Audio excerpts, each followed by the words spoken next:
Sydney. Cars and concrete, no time to go slow. But in the midst of the busy city, I know a place where the cars stop for the foliage and flowers.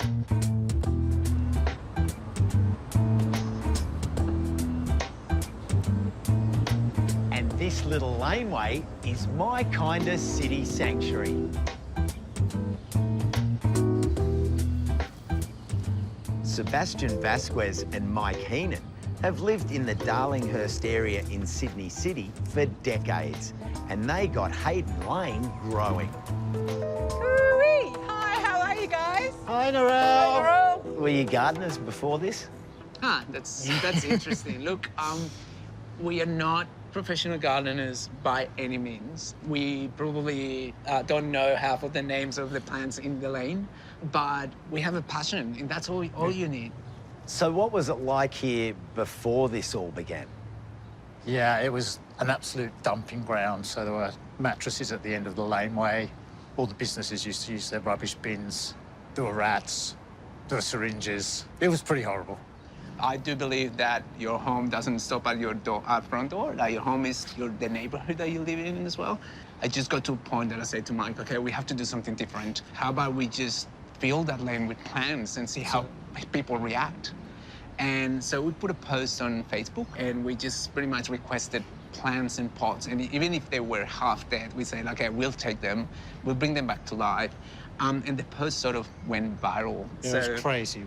We come home and we couldn't get through the front door. There was a banana tree sitting in the front door one day, and you'd hear the front gate squeak open and look out, and it's like, oh, another plant. Yeah.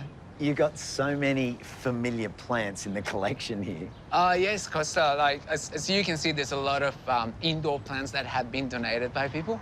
And the lane is perfect for indoor plants because we don't get full sun all day. That's right. I mean, you get that window of full light, but then the rest is reflected, which is exactly what the indoor plants like. Absolutely. So, like, look at this lovely Begonia. Yeah. Which was donated by my boss's mum, who moved into a nursing home and is thriving there. It's absolutely gorgeous. And a Spathiphyllum tucked in next to it. And over here, you got the Ctenanthes. Like, that's a classic indoor plant, and it's loving it. I think we have also created a bit of a microclimate in the lane here. And colour, I mean, you've drawn out lots of different Coleus. I mean, you don't get as much flowering in limited light, but that gives you that colour and sense of flower. Absolutely, and they're so easy to propagate as well. So we actually started our collection of Coleus with some cuttings that a neighbour gave to us, and they're just all over the lane now. And a Norfolk Island pine, look at it, it's loving it in here in a pot. And it was going straight into the tip. Like, we were walking in the neighbourhood and we just saw it there, and we went like, that is a perfect tree for the lane, and look at it, it's thriving there, it's great. Here we have Madagascar Jasmine. Yes. One of my favourites. Oh. So I spent hours intertwining this around the bars, and it's now up and running. Yeah. And working its way out towards the street. I can see where it's heading. Let's chase it. Let's go. I love that the laneway project is now heading up the walls. It's working really well. Yeah, and we picked succulents because they didn't need much watering, they look beautiful. Then we've gone for like a dangling down cactus, so people don't get prickled because they can't touch it. Just at the end, we've got a little gnome hidden away behind some grass, so it's pretty, yeah. A gnome that came from Melbourne, and the birdhouse that came from Colombia that was painted by my mum, and she's a fan of the lane. I like how you've got not just the plants, but all of these wonderful cultural and personal connections to people. Absolutely, and that's what makes this space so special. So, Costa, this is Rebecca's pot. It's a pot that is very close to our hut, and there is a very sad story behind this pot. About a month after we started the project, a man walked past the lane, and he said, oh, what you have done in the lane is beautiful, but do you know that the lane hides a very dark story, and is that a young woman was found dead in the lane in 1997. I had no idea that that had occurred, so we thought that we had to do something about it. A lovely neighbor donated this amazing pot. The florist around the corner donated the Bromeliad, and we just make sure that we always keep this pot spectacular, just to honor her life, Rebecca's life. There's so many ways that the garden can help heal, and this is such a special tribute to a life. That's what it is about. We just want to change the future of the land. We can't change the past, but we can change the future. And I think we're doing it. Definitely, the sense of safety in the land has changed dramatically.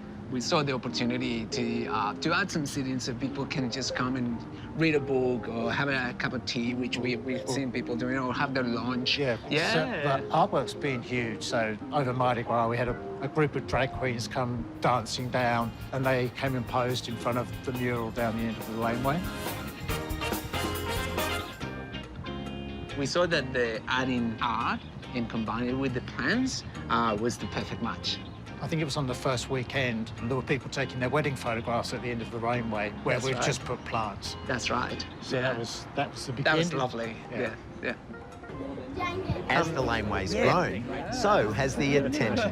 One of the joys about it is that people are taking control of their streets. It's a garden instead of a dumping ground. We were very surprised and delighted when it all happened. What a fantastic thing to do during lockdown. We have little parties here. I come down here for lunch sometimes, especially when I'm working from home. It's brilliant. I love it. Everyone feels a part of the lane in some way, shape or form, but it's also inspired other people across the community to do their own laneway and work on their community gardens, and that's just the type of community we want to continue to see building across Sydney. This gives us a reason to come and connect and hang out with our neighbours, and it's just fantastic, especially for Vera to have somewhere nice to hang out outside. What would you say the space means to you? Oh my God, so much.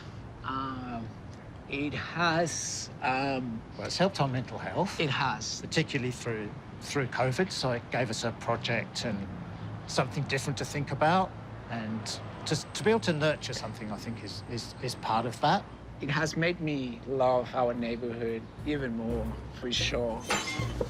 And now we'd hardly ever use our front door, so we come out through the back door into the laneway. And it's just nice to stroll into the laneway and the disbelief of what we've actually managed to achieve in that time. With a laneway like this, the city starts to grow on you. And it's thanks to the imagination and initiative of Sebastian and Mike that's transformed this lackluster laneway into a safe, beautiful place.